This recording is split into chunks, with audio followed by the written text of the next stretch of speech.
The weight of old stories. Stories are strange things. They do not die.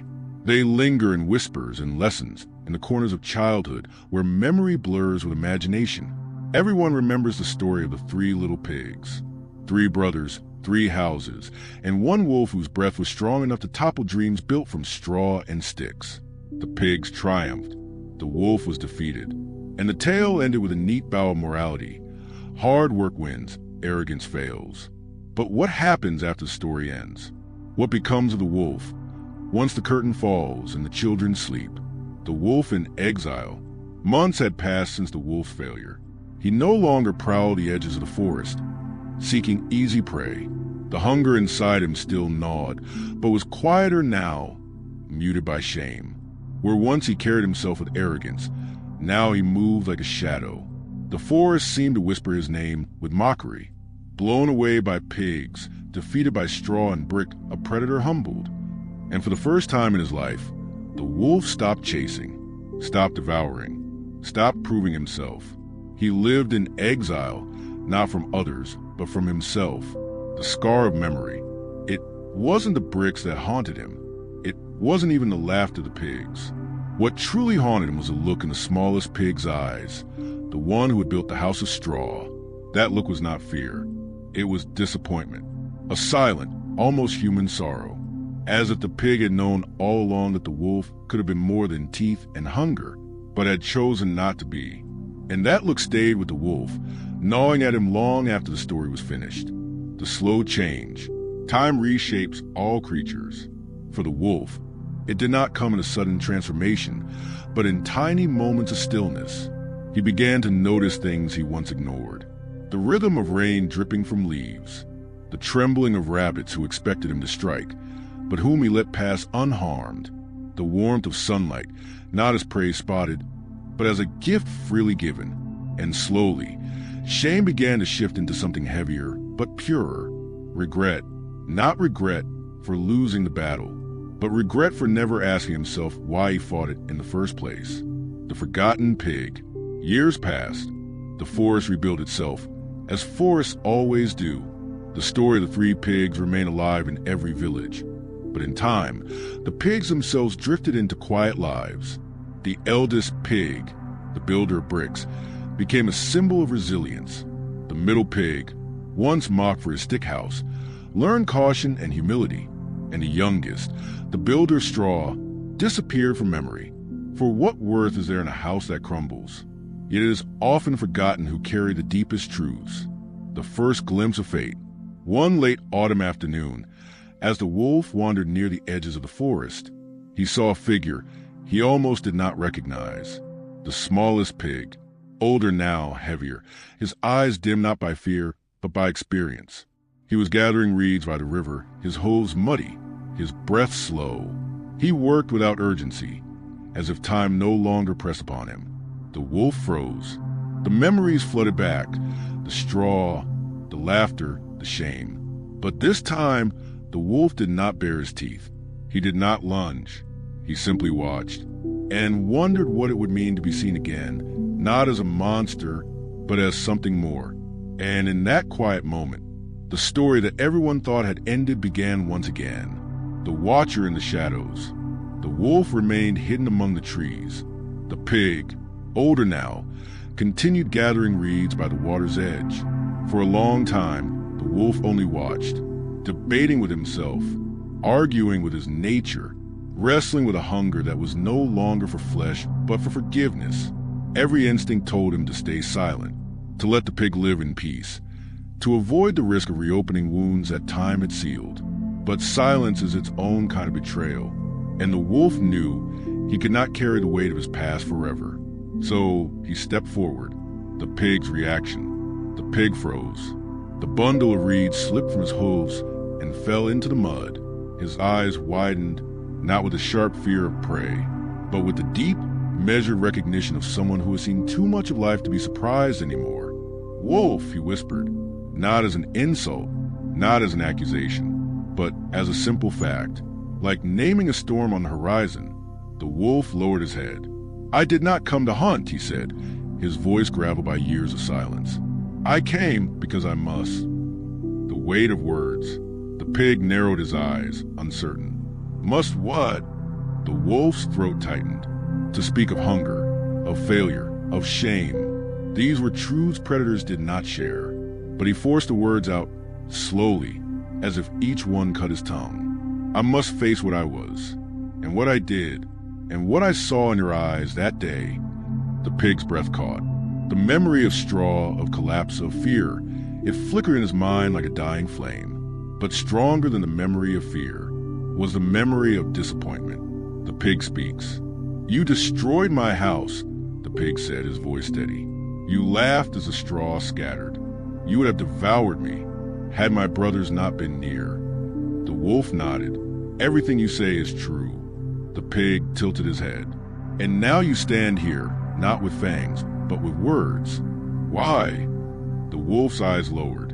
Because even beasts can tire being beasts. Because your eyes that day, they saw something in me that I could not bear. Not fear, not hatred, but sorrow. The pig said nothing. The reeds at his hooves swayed gently in the wind, as if waiting for him to choose what would bend and what would break. Reflection, the human mirror. In that silence between predator and prey, a deeper truth surfaced, one that belonged not just to animals, but to all who carry regret. We are haunted less by the harm we do, and more by the gaze of those who expected better. Shame is not born from the act itself, but from the mirror it creates in the eyes of others. And sometimes forgiveness is not about release. It is about confronting the weight of being seen. The unfinished sentence. At last, the pig spoke again. You came to face me, but what is it you seek? Forgiveness? Redemption? Pity? The wolf looked up, his eyes raw, unguarded. I don't know, he admitted. Perhaps only to know if the story must remain what it was, or if it can become something else. The pig studied him, his face unreadable. Then, without a word, he turned back to the reeds and continued working. Each movement deliberate, each silence louder than speech. And the wolf stood there, uncertain if the silence was rejection or the beginning of something new. The pig's silence. The reeds rustled as the pig bent down to gather them again. His hooves moved with practiced rhythm, but his silence spoke louder than the wind. The wolf stood still, unsure whether to leave or to wait. Silence is a cruel companion. It can punish, or it can prepare. At last, the pig broke it. You think you are the only one who changed, wolf? The only one who carries the weight of that day. The forgotten burden. The wolf frowned. What burden could you carry? It was I who destroyed. It was I who failed. The pig let out a sharp breath. Half sigh, half laugh. You see only your side. But do you know what it means to be the weakest? To be the brother who built with straw? To be remembered not for survival, but for failure? The wolf's ears lowered. The pig continued, his words heavy. When the story is told, they cheer for my eldest brother. They nod at the caution of the second. And me? I am the fool, the lazy one, the pig who nearly doomed them all. His voice trembled, not with fear, but with something deeper. Do you know how it feels, wolf, to be trapped in a tale where you are only ever the mistake? Reflection, identity as a prison. Stories shape us. They cling to us like shadows, whispering what we are allowed to be. For the wolf, the prison was his hunger, his role as villain. For the pig, the prison was fragility, the label of failure. One was condemned by instinct, the other by perception. Both carried cages, not of iron, but of memory. The pig's revelation. The pig dropped the reeds and faced the wolf fully. His eyes were older now, lined with a weariness the wolf recognized, not the weariness of prey, but of one who has fought silently against the weight of others' judgment. You saw a disappointment in my eyes that day, but you know why? The wolf shook his head. The pig's voice softened, almost breaking. Because in you, I saw my own reflection, a creature trapped in what the world expected of him. You had to be the monster, I had to be the fool, and in that moment, we were both nothing more than the stories written for us. A shift in power. For the first time, the wolf felt small before the pig, not because of strength, but because of truth. He had imagined the pig only as victim, fragile, powerless. But here was a creature who had survived ridicule, who had endured a lifetime of being remembered as weakness incarnate, and yet still stood tall, still gathered reeds by the river, still spoke with a voice steady enough to wound. And in that moment, the wolf realized something.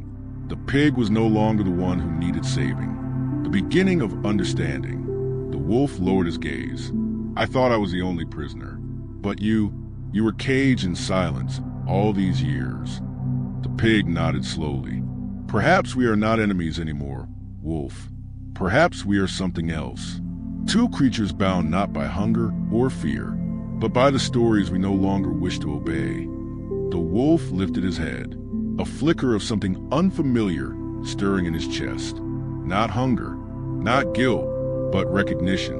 And in that recognition, the possibility of something neither had known before. Not prey, not predator, but equals. The walk into shadows. The pig gathered the last of the reeds and tied them into a bundle. Without a word, he began walking along the river path. The wolf hesitated, unsure if he was meant to follow, but when the pig did not stop him, he stepped into stride beside him. Two figures, once predator and prey, now moving together through the quiet forest, their footsteps strangely in rhythm. The forest speaks. The forest had changed over the years. Where once the wolf prowled with hunger, he now saw only reminders. Claw marks on old trees. Shadows of fear that no longer belonged to him. The pig, too, noticed the silence. "Do you hear it?" he asked. The wolf tilted his head. "There are fewer birds than before," the pig continued. "The forest is quieter. But sometimes silence is not peace. Sometimes silence is what grows after fear has lived too long." The wolf lowered his gaze.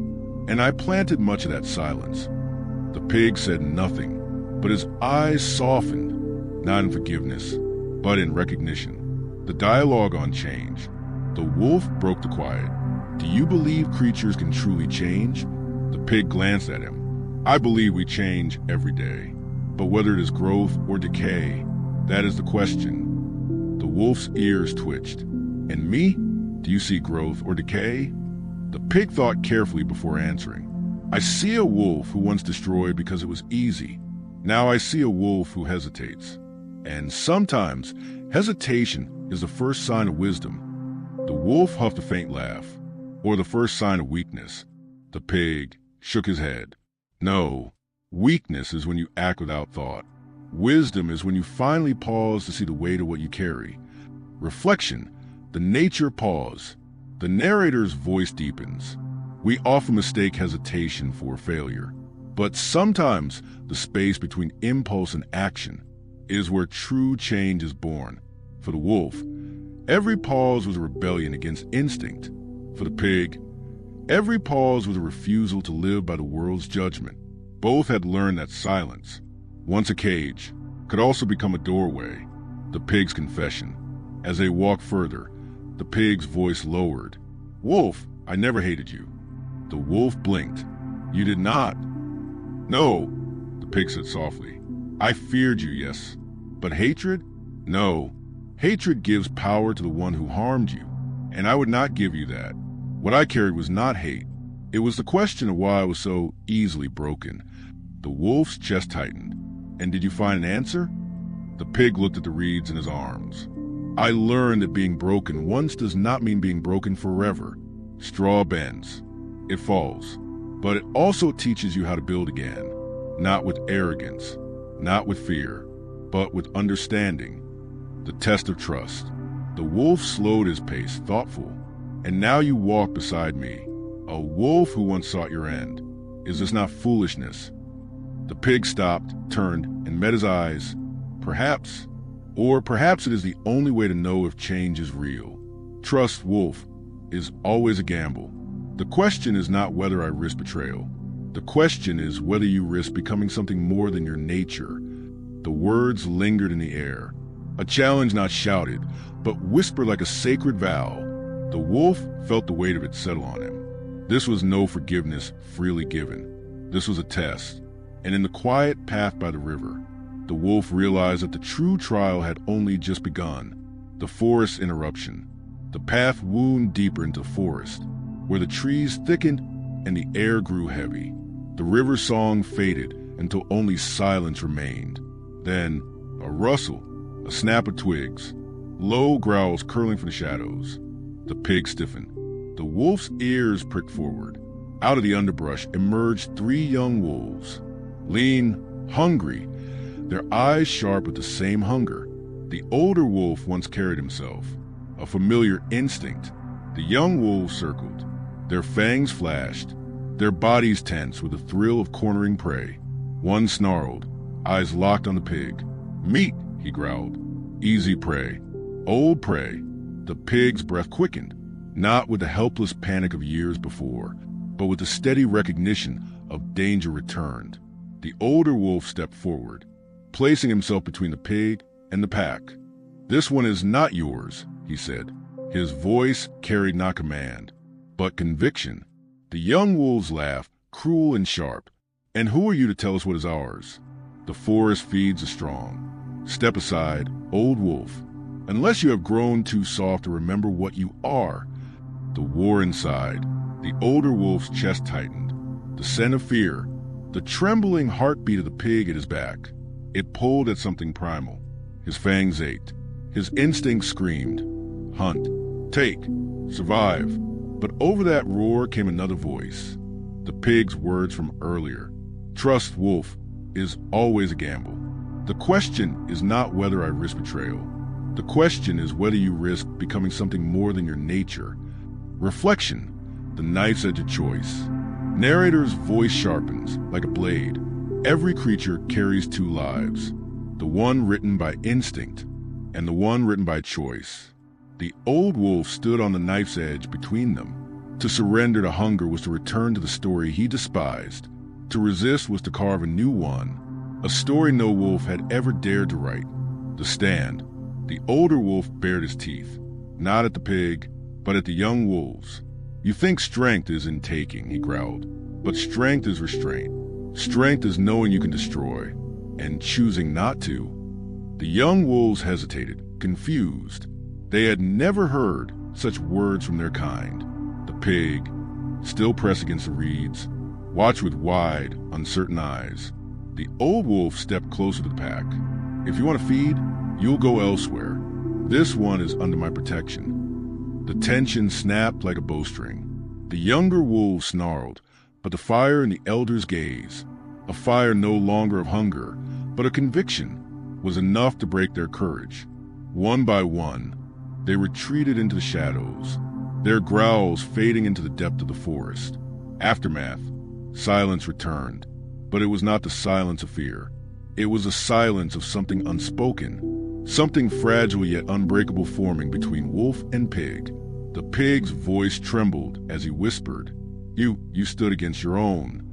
The wolf lowered his head, his chest still heaving. "I stood against the story that chained me, and perhaps against a part of myself I no longer wish to be." The pig's realization.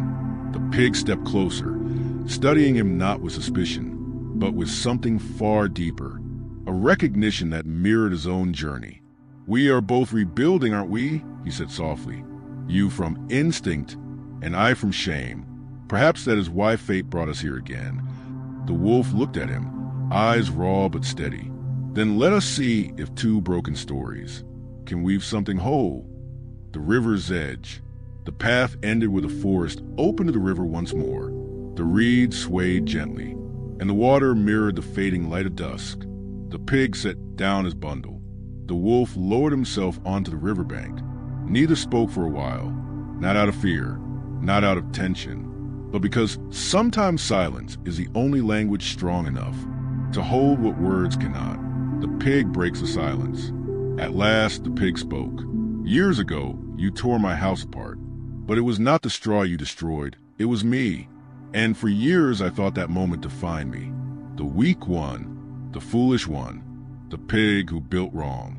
He looked out at the water, his reflection trembling on the surface. "But now I see it was never about straw or brick. It was about how we carry what breaks us. I carried shame. You carried hunger. and both of us became prisoners of the stories told about us. The wolf's answer. The wolf's voice was low, heavy with something close to sorrow. "And now," he asked, "what are we now?" The pig turned, meeting his eyes without flinching. "Now we are creatures who chose, and choice is stronger than instinct, stronger than shame, stronger than the stories others write for us." The wolf swallowed hard.